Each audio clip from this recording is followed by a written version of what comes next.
안녕하세요. 오늘은 우리가 살고 있는 세계는 실제하는 세계일까? 혹은 고도로 발달된 미래 문명이 만들어 놓은 시뮬레이션 세계에서 우리가 살고 있는 것은 아닐까? 라는 이런 주제에 대해서 한번 얘기를 해볼까 합니다. 영화 매트릭스를 보신 분들은 굉장히 익숙한 얘기일 거라고 생각해요. 매트릭스에서 보시면 굉장히 고도로 문명에서 기계들이 어떤 시뮬레이션 세계를 만들어 놨죠. 매트릭스라고 하는 세계를 만들어 놓고 사람들이 접속이 돼서 실제 생활처럼 살아가고 있지만 사실은 그게 실제가 아니고 시뮬레이션 세계였죠. You think that's air you're breathing now? 이런 질문들이 사실은 굉장히 흥미롭고 또 심오한 주제예요. 이런 이론을 조금 더 깊이 이해하기 위해서 몇 가지 주요 개념들과 함께 뒷이야기를 좀 더 상세히 한번 풀어보려고 해요. 우리가 살고 있는 세계가 가상세계라는 가설의 근본적인 아이디어는 무엇이냐? 우리가 살아가는 이 세계가 실제로는 미래의 고도로 발전된 기술이 만들어낸, 사실은 지금이 2024년이 아니고 알고 보면 뭐 3500년인데 그 시기에 만들어낸 고도로 발달된 AI, 양자 컴퓨터 이런 것들이 만들어낸 시뮬레이션 기술 안에서 우리가 접속해서 살고 있다는 주장이에요.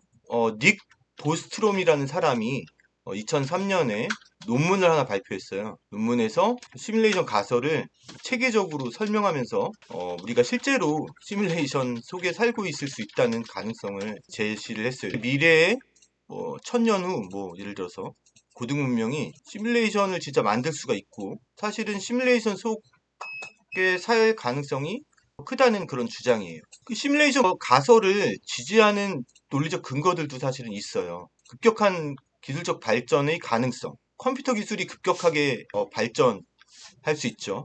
최근에 양자 컴퓨팅, 그리고 가상현실, 증강현실, 그리고 게임 엔진과 같은 기술을 통해서 디지털 환경이 매우 사실감 있게 만들어내고 있는 능력을 현재도 가지고 있고 앞으로는 더 발전하겠죠.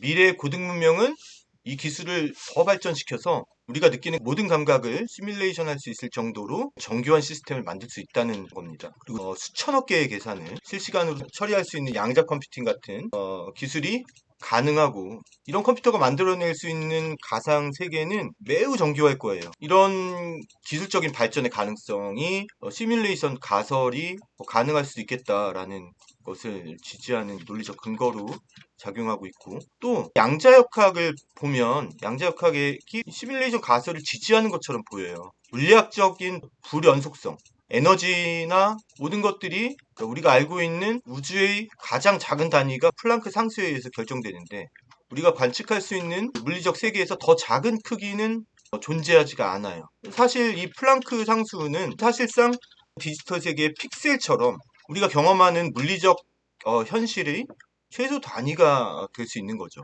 우주가 진짜 가상 현실이라면 컴퓨터가 만들어낸 시뮬레이션이라면 이 픽셀이 플랑크 상수로 이루어지는 양자적인 불연속성 이 사실 디지털 코드의 최소 단위가 될 수 있다는 그런 주장이에요.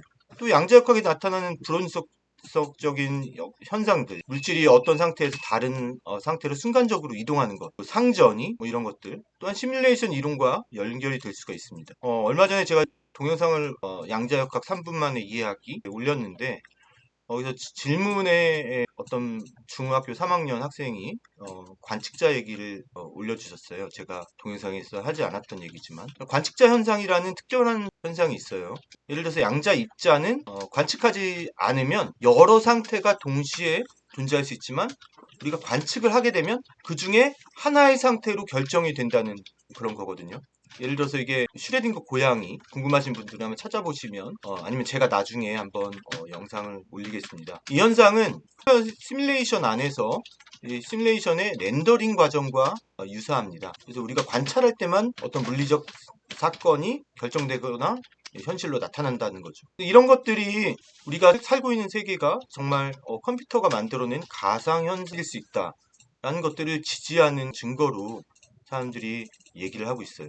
근데 이 시뮬레이션 가설의 한계는 비록 논리적인 근거를 제공하지만 현재 우리가 시뮬레이션에 살고 있다는 사실, 이론적으로 가능성을 우리가 논의할 수는 있지만, 그리고 이거는 종교처럼 우리가 이거를 실제로 입증할 방법이 없어요. 실증할 방법이 없습니다.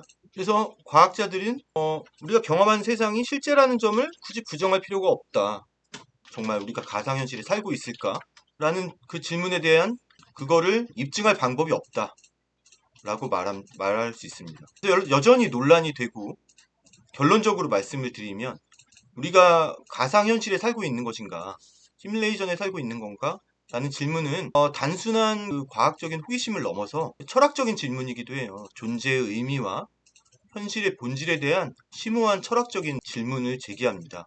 입증하기 굉장히 어려운 문제고요. 이 가상현실 가설이 맞다면 우리는 사실상 먼 미래에 어떤 기술이 엄청 발달한 세계에서의 누군가의 프로그램에 의해서 작동하는 시스템일 수 있어요.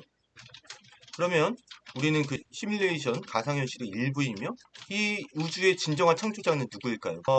우리가 사는 세계에 대한 인식과 우리가 존재하는 방식에 대한 근본적인 의문을 불러일으킵니다. 그래서 시뮬레이션 가설은 여전히 철학적, 과학적, 기술적 관점에서 탐구가 필요한 주제고, 또한 앞으로 기술이 발전함에 따라서 더 많은 논란과 논의와 증거가 나올 가능성도 굉장히 높은 주제예요. 아직은 해결되지 않았고 과학자들은 입증할 방법이 없다고 얘기하는 그런 주제입니다. 오늘은 여기까지 하겠습니다. 감사합니다.